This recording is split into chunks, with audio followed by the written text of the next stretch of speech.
Trashmore, Virginia Beach, and I'm getting ready to show you the day's events of the whole experience because it was gorgeous and there were beautiful speeches and it was very emotional for so many people, and it was emotional just hearing all those names and all their loved ones and how much they were missed. And you'll actually hear some of those speeches, and the reason all the light just came on is because, well, we were in the tunnel.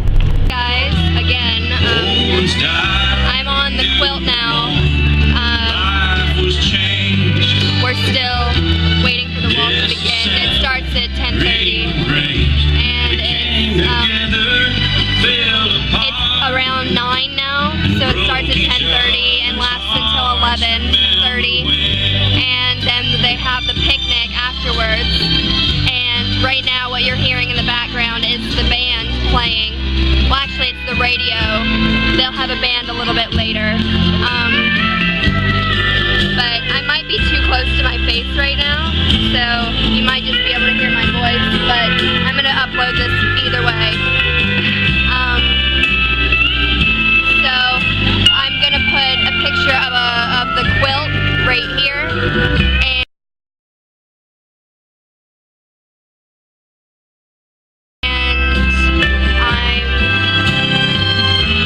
it's just beautiful today. I can't get over how many people want to be here. It's just awesome, and people are staring at me right now, and it feels really funny, so I'm going to do more of this later. I'll see you then. Indivisible, with liberty and justice for all. Retire the colors. Colors! Order! Order! Colors! I can't take a picture of him. Right. Peak. Onward.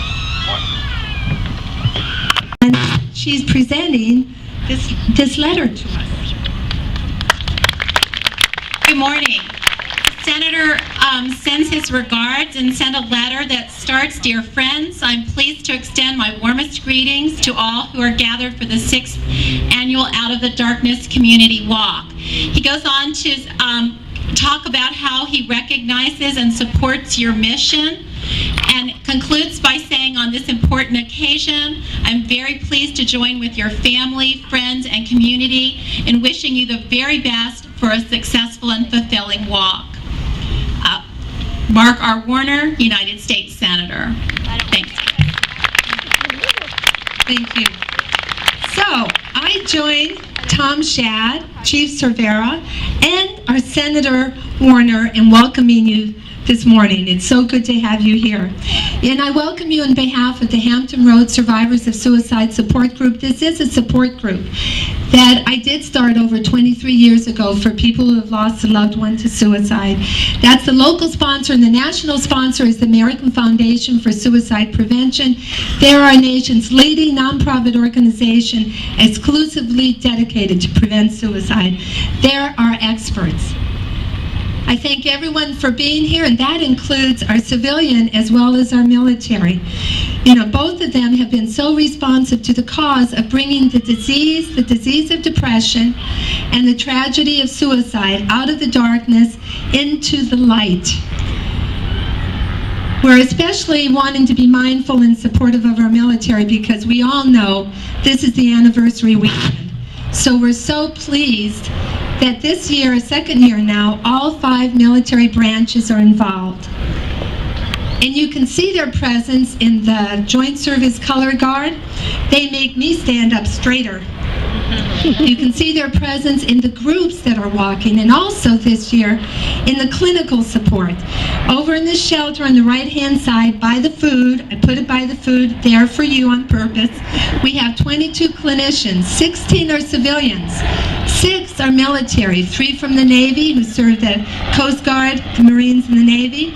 We have a psychiatrist from Fort Eustis. We have a psychologist from Langley Air Force Base. We're all working together to promote good mental health for you. So many people to welcome, so many people to thank. We have over 300 volunteers to thank. But I'm not going to mention a few.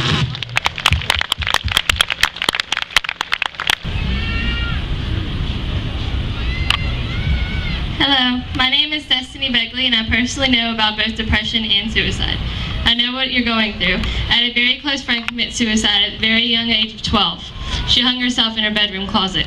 She told me on a Thursday afternoon that she was thinking about killing herself, but told me not to tell anyone, so I didn't. When I went to school the following Monday, I found out that she had actually gone through with it. I can't help but think that if I had just told even one other person, then maybe they could have helped her and she might still be here. When someone that you love kills themselves, it leaves you with the feeling of hopelessness and regret, and I went through that. Since then, I have suffered through depression and suicidal thoughts. I thought that I could get through my pain by practicing self-destructive behavior. Every time something went wrong or the thoughts got to be too much, I would cut my arms and wrists. I got dangerously close to seriously hurting myself, every cut getting deeper than the first. I went to therapy even though I didn't want to or think that I needed to, and to my surprise, it helped me survive. Depression is a disease that can be cured. You have to be willing to accept the fact that you need it, that you need the help in order to be happy again. You can't do it alone. Thank you.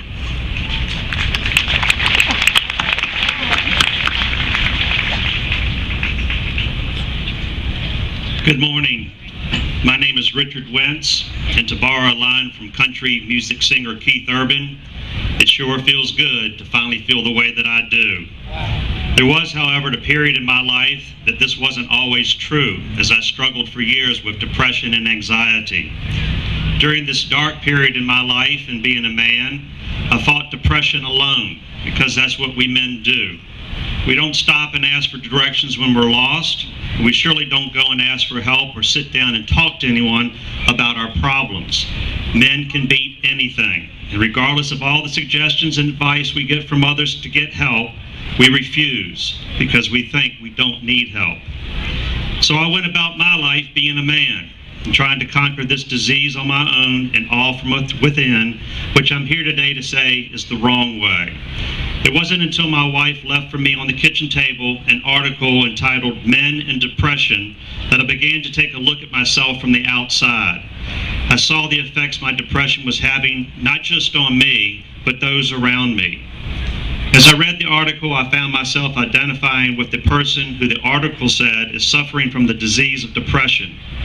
I thought about how my depression was affecting my marriage, my relationship with my sons, my co-workers, my friends, and how I was suffering from within. I decided I could no longer fight this battle alone. I decided to seek counseling to begin the therapy process I needed to understand the causes of my stress, anxiety, and depression.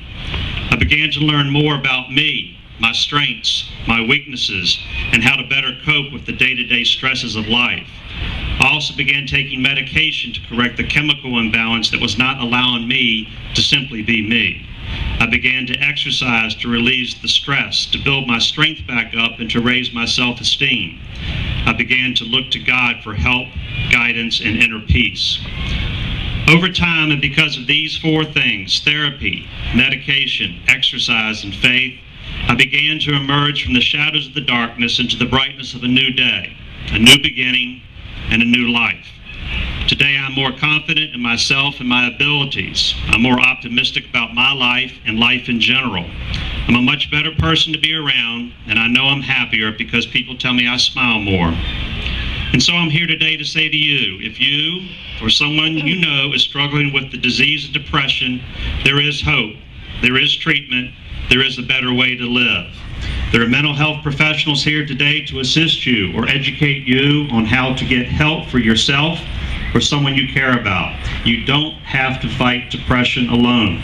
You don't have to suffer with the disease of depression, and you can beat depression just like I have. And as a result of being freed from my depression, I can stand before you and honestly say, but I won't sing it, it sure feels good to finally feel the way that I do.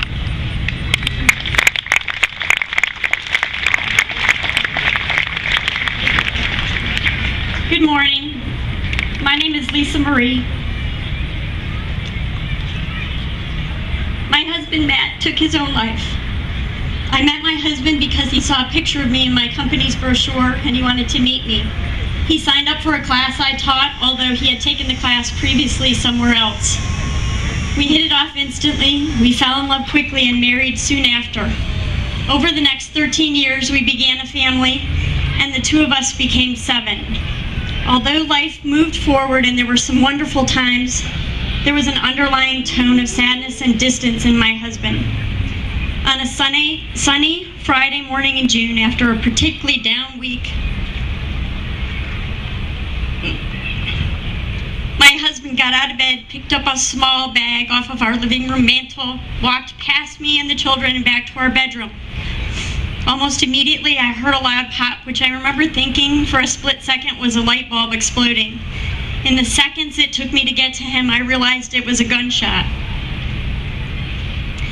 I am here today because I did not recognize or understand the deadly seriousness of my husband's symptoms.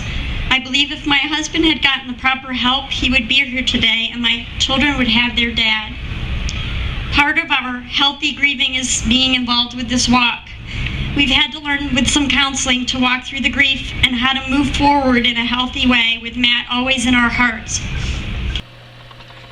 Hey guys, so after that video, I hope you see how important it is to get help if you're depressed, or talk to someone. The reason I did this is because I have been depressed in the past. I have never cut myself or tried to harm myself, but I do get severe anxiety still. I am on medication, and I just know how important it is to get help, because if you don't, it can be dangerous. While we were there today, they listed 170 people's names, and after their names, they told the names of the people who were there to walk and to support their family member or friend or best friend.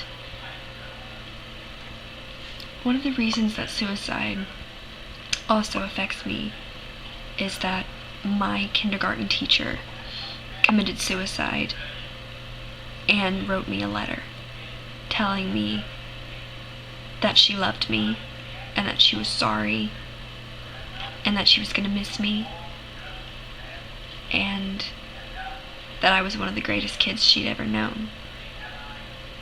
I didn't understand how much pain she was in. I was 5.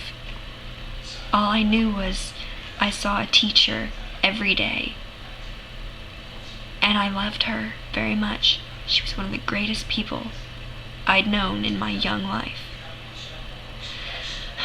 I'm going to put I'm